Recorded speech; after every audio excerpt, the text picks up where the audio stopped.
last week we were talking about artificial intelligence and how it's cleaned up so much stuff on YouTube. Yeah. We watched. Oh, I watched the whole series, the whole season. I don't know how much you got into it, but I watched the whole season of this. It's Murder at the End of Murder at the End of the World is an FX miniseries from I have to go down and watch the 2023. rest of it. I'm on the fourth. Okay, well that's good because we could talk about it then. Because I was worried you didn't get through the second or third episode, but I'm like, so I watched the whole season. My wife and I actually got agreed to watch it because she's into murder mysteries. All she watches lately is Death in Paradise, Death in Yeah. Paradise, Death in Oh, Paradise. hey, So I hey, like don't sci-fi, you- and guess what? Don't you dare say it.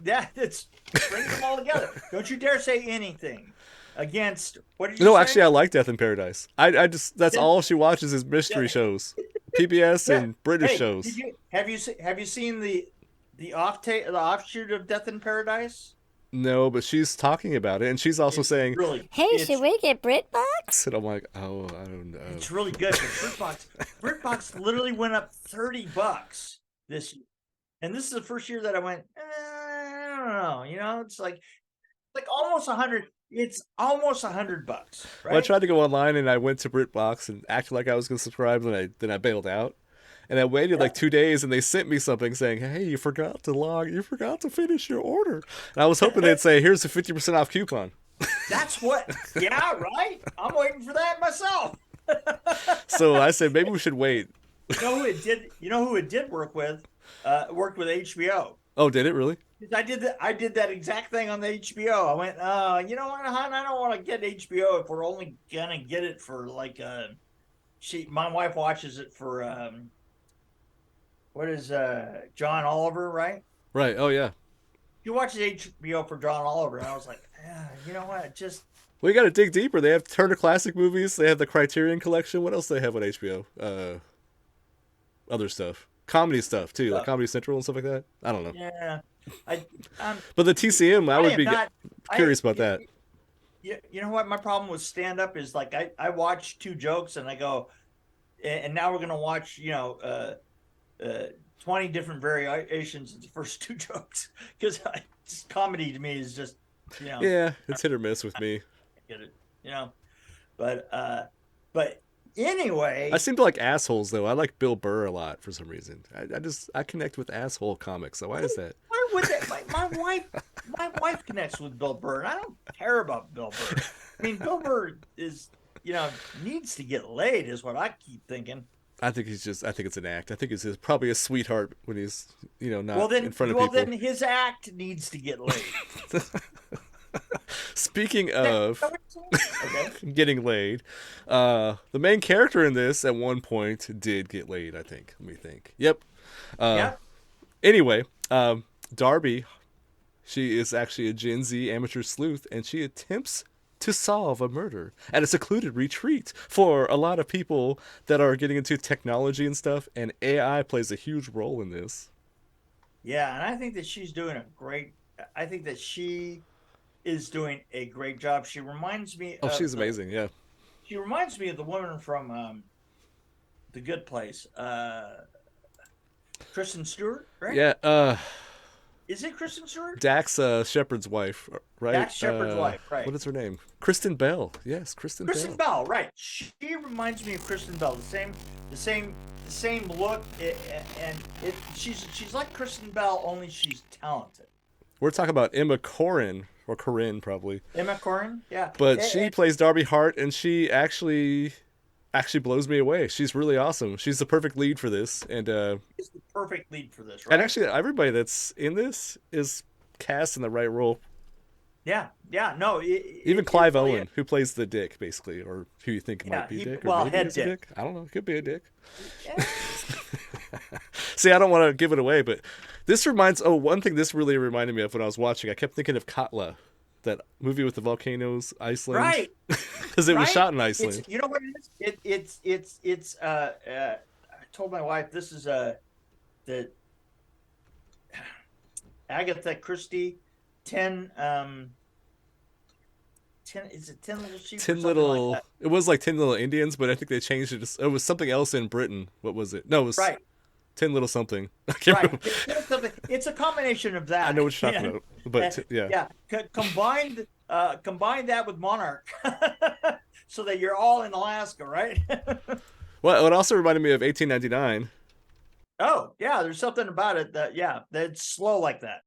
The thing is we're all stuck in a hotel and people are going down one by one, Yes, I and it's know. And then frozen, and they there's a were whole 9. techno guy. There's a whole techno edge, and there's is of course an AI edge to the whole thing, of course, because everything has to have AI in it now. Yes, and actually, what's sad is about halfway through this, I blurted out, "I think I know who did it." Blah blah blah. And guess what? I was right. I was like, so I don't know what to say about it, but no, it didn't ruin it for me. I was halfway through the season, and I figured out who did it. And I was confident I knew who did it, and then it happened to be that person. And guess what? It didn't ruin it. I still loved it. Anyway, no, one thing that really kept me going was the production value was great, and it looked great, and it was just the story is kind of a little has some issues in it. Like there's some times where I'm like, wait, what? That wouldn't happen. Like no, Yeah, but that's true. But still, it is 10 little Indians. I mean, you're right. eliminating people left and right, and it is an Agatha Christie, with a techno edge to it. And then she happens to be she's not a hacker, but she hung out with a hacker for a long time, and so I think she picked up a couple little tricks. But She is a hacker. Don't want to ruin anything. Well, she wasn't really a hacker. She was kind of she was a sleuth, amateur sleuth that was online, and she was dating Bill, who was the hacker, right? She needed to build. She needed to build her chops. Right. Yeah. Well, I don't think she. I think Bill's a hacker, and I think that she learned some things from him. Was what my point is, because all she really did was do a lot of web searches. Gotcha. That's all she really did. Gotcha. So, because I was reading online somewhere that somebody said, "Oh, she's supposed to be a hacker, but she's not very smart." I'm like, "Well, she's not a hacker, and I think she's actually really smart. I think she was playing it cool. I mean, if you watch the first 3 episodes, like you probably got to the point where that dude died, right? That was episode 3, I think. Yeah, no, but yeah. We're on the episode past that, so right. Yeah. So it stays. I usually kind of get a little tired about halfway through because they usually kind of drag these things out. Like, well, but I didn't feel that way really. It's now starting to roll, and it's started. It's the 10 little Indians. Well, if you have this many characters, you can't spend much time on character development unless you just have to stick with the main character. That's all, and then maybe her boyfriend. That's really all you could really focus on. Character development is for pussies. See, I love character movies, but there's some character arcs going on in this, but it's not really about that. It's about the mystery, right? It's about the death in paradise. It's not about character development, really. I mean, sure. No, he has a crush on what's her name. Oh my God, is he going to say something? But that's it's not a character arc. But all those shows, Death in Paradise is a perfect example. Death in Paradise. You just get used to the characters. You want to visit them every week. It has nothing to do with the mystery nature of it or anything. It's why people hang out with certain podcasts. This is your chance, you who are listening, yes. to hear from us and us to entertain you and you to be entertained by us. It's you mean somebody likes us? No, I didn't say that. Oh, okay. What are you, crazy? There's got to be one crazy person out there that's like, I love these guys. I love these guys. No, I don't think that person exists. I really don't. But no, I guess what I'm trying to say in a roundabout way is that the main character is the most interesting character, but that's not always the case. Sometimes it's a secondary character, like Willem Dafoe. That's all he ever does is play secondary characters that are so much more awesome than the main character. But anyway, Robert De Niro's last 20 years. Right. But I think what makes this really good for me is that the way she solves crimes is not the way other crime mysteries are, where people are solving it to try to learn about the serial killer and find out why they killed. She's actually doing it from the victim's perspective. Right. Which I find interesting. Yeah, speaking to the victims, speaking to them.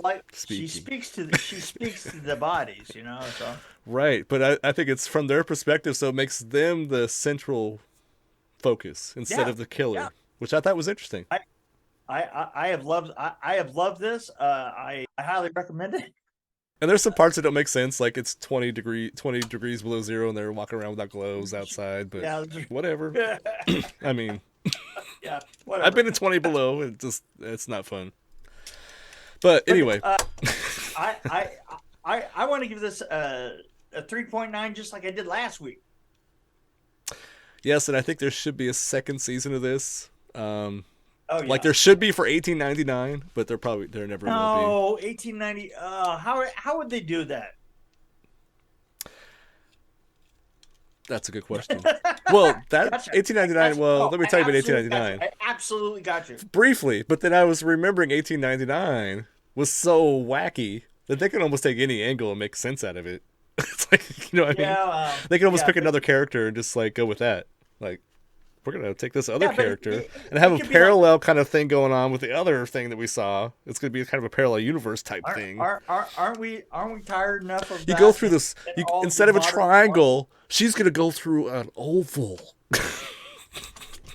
Anyway, Let me out of here. I felt like this is okay. One thing that's great about this too is it's a little scary because of artificial intelligence and how things can go wrong possibly, and how it could go right, which is great. This is why I buy Alexa flowers once a week, and I speak sweetly to her when I ask her to questions like, "What's the weather, Alexa, my love?" My wife does that. My wife says thank you Yeah, I say thank you. Yes. and stuff to Alexa. I haven't gotten to the point to where I'm going to bow down before a machine. Well, But I then, just know I know when the shit goes down, they're gonna say, "Oh, this guy was nice." absolutely, Let's spare absolutely. him. Let's spare him. I expect I expect a little red dot right there. Let's just make him half a robot Right. so he exactly. can suffer more. Anyway, Naturally. Naturally. Okay. I felt like it was a bit slow though at the beginning, like you said. It But was slow for a while. I feel like I give it a pretty high rating. I liked Katla. I really liked 1899, but this one for me is like right up there too. So I Yeah. probably give it No, like this beats 1899 all to shit stacks. I don't know. See, and actually, I want to say the haters because there's people hating on this movie. I googled it and all I saw was negative stuff about this. Really? Yeah, I was like, those losers. They don't know what they're talking about. Give this one a chance. It's a 4 point something for me, like a 5, 4.5. They can eat my poo. You said that so elegantly. I did. You know what? I'm trying to turn a new leaf. You know? It's probably from watching BritBox, right? You could eat my poo. Exactly. Well, you know, just saying. My parents rave about BritBox. They can't stop watching it. They say so. Well, I think for $89, I can stop. I guess you have to commit to it. Well, they're retired, so they have plenty of time to watch it and watch the same episodes over and over again because they're at that age where they might watch the same movie again and be like, "Wait a minute, did I see this?" Wait a minute, have I seen? Which that? I do that. So No. Yeah. what does that say about me? I was gonna say I've seen the one that we're talking about the other day, again and again and again. Okay, well I've had enough of this. How about you? Well, I think we've done an excellent job. And I want to thank AI in advance for making our podcast look better. I don't know. I'd like to. I would like to bow down before my alien overlord. AI stands for alien intelligence, right? Yeah. Oh, by the way, what there was a movie my wife and I were watching where there were all these Teslas and they were driving. I can't remember what it was called. It was they were driving it. They were crashing basically because they were taking control and they just started crashing into each other. Hey man, it's me, Kurt Thomas, from the future. From the future. From the future. From the future. First of all, I want to say thank you and you're welcome for making us look good. The movie you're talking about with Ethan Hawke and Julia Roberts is called Leave the World Behind. Enjoy taping the rest of this episode because it's awesome because I'm making it look good. And I'm like, well, that's why I don't want a Tesla. That's that wasn't a movie. That was in Texas. There you go. You should check it out. It's interesting. I'm getting out of here. All right. I don't blame Bye. you. All right, bye.